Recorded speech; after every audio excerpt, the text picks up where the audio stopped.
தேவனுடைய நாமம் மகிமைப்படுவதாக. தேவனின் அற்புத வரங்கள்.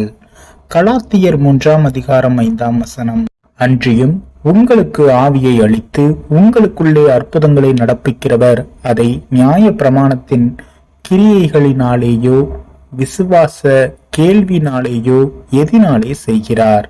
கிறிஸ்துவுக்குள் அன்பானவர்களே, தேவன் நமக்கு தந்த வரங்கள், அவர் கொடுத்த ஆசீர்வாதங்கள், அவர் கொடுத்த தாளந்துகள், இவைகளை நாம் எவ்வாறு பெற்றுக்கொள்கிறோம்?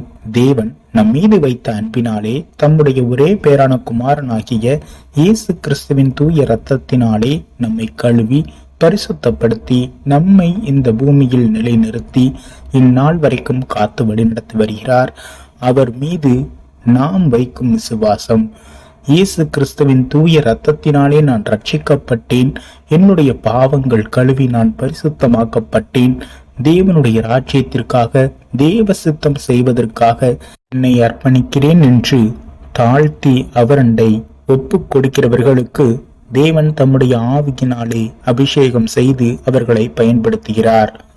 அப்போஸ்தலர் 14:9-10 பவுல் பேசுகிறதை கேட்டுக்கொண்டிருந்தான். அவனை பவுல் உற்று பார்த்து, இரட்சிப்புக்கேற்ற விசுவாசம் அவனுக்கு உண்டென்று கண்டு, நீ எழுந்து காலூன்றி நிமிர்ந்து நில் என்று உரத்த சத்தத்தோடே சொன்னான். உடனே அவன் குதித்தெழுந்து நடந்தான்.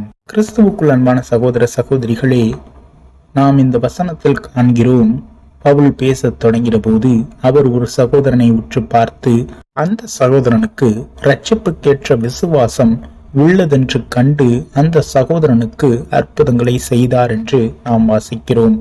தேவனுடைய வார்த்தை நமக்குள்ளாக சென்று நம்மை பரிசுத்தப்படுத்தி விசுவாசத்திலும் அவருடைய இரட்சிப்பிலும் பலப்படுத்தும் பொழுது நாம் அற்புதத்தை காண்கிறோம்.